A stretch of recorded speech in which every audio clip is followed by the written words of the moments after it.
We speak the same words, you and I, but we don't speak the same language.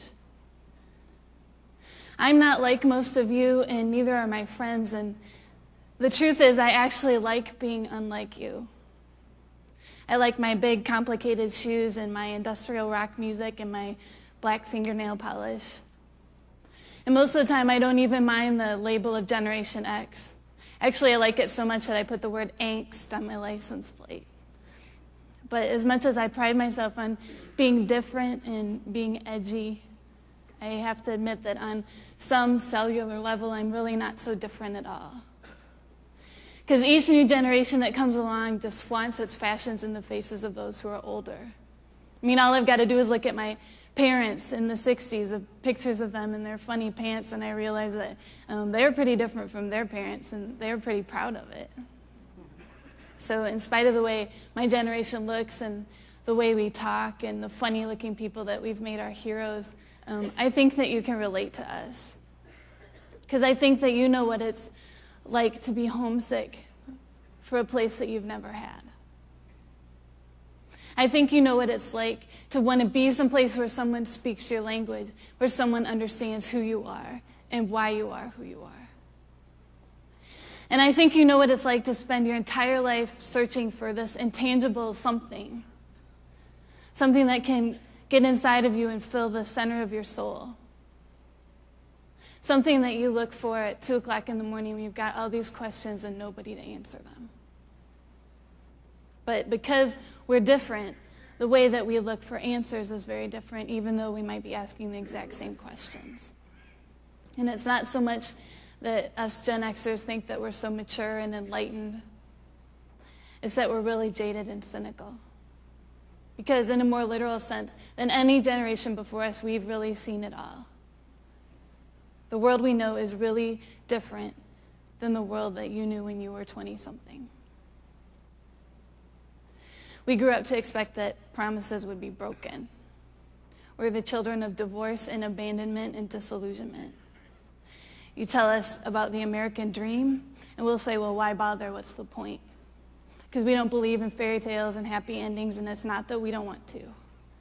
It's just that we know it's a waste of time. The rules have changed so often for us that it's really not a big deal to break them anymore. Religion isn't the moral code that it was for our grandparents. Actually, most of us grew up on Sunday mornings watching cartoons instead of sitting in a pew somewhere. And the lines that used to define sexuality into these nice little compartments, they're completely blurred. There's no subject and no partner that's taboo for us. And marriage is not a given, just sex. There are no absolutes for us, no real solid right and wrong. We just believe what we can see and touch and feel and experience. But that's okay because we don't really worry so much about what we believe. It's really not what's important to us. What does matter is our relationships and our friendships. And because we don't trust very many people, because we expect that you're going to break your promises to us, the few people that we actually do let get inside of us are hugely significant in helping us decide what we think and what we believe.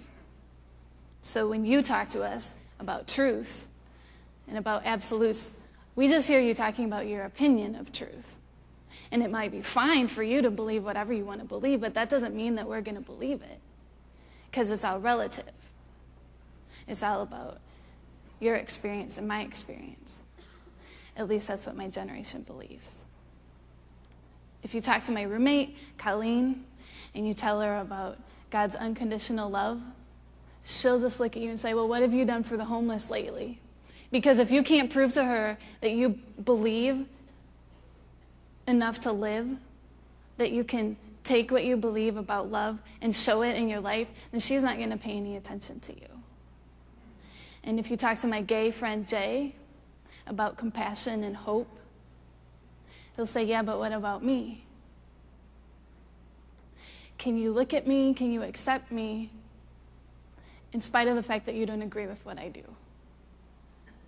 In spite of the fact that you can't accept my lifestyle, can you still see that I'm a person? And I think that Jay would be a lot more willing to listen to an explanation of biblical truth if he was met with compassion. Talk to my other friend, Jeff, about God, and he'll just be ready for an argument right away. And if you tell him that you found meaning in life because of your relationship with God, he'll really think that you're crazy. Because all he knows are a bunch of religious people who have all these easy, simplistic answers that do not make sense in his life. Tell my generation, just believe, and we'll hear you say, stop thinking. Talk to us about this guy named Jesus, and we'll say, yeah, but what about Buddha and Muhammad? Tell us that you have peace, and we'll just point out all the turmoil. Tell us that church can be a community, and we'll say, well, look at all the cliques. Tell us God is love, and all we see is division. And the whole time you're talking, I'll be waiting for you to finish and listen to me, to see who I am beyond what I look like, and to see that I have a story that makes me who I am and makes me believe and think the things that I do. If you spent some time with me or anybody else from my generation, you'd see that we actually want to believe. As contradicting as that might sound, we really want something real to hang on to. We don't know what truth is, but we know that we want something true. We're just a whole lot better at the seeking than we are at the finding. But in spite of ourselves and our complicated issues and our overanalyzed theories about life, we need to hear what you have to say. We don't know what we're doing. We don't know where we're going, and we certainly have no idea how to get there. But we realize that you've been where we are. So your experience with this life is important to us. We actually want to hear about it. Because we need to know how you know who Jesus is. And we need to know how you know that the hope that you say that he has is real. We need to know how it works.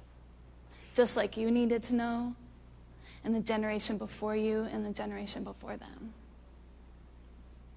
You're sitting here today because one day someone listened to you. Someone looked past the way you looked or the differences that they had with you, and they didn't give up on you. And I'm asking for the same thing today. Don't give up on us.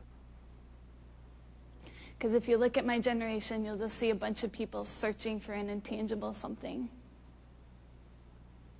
But most of us haven't found it yet.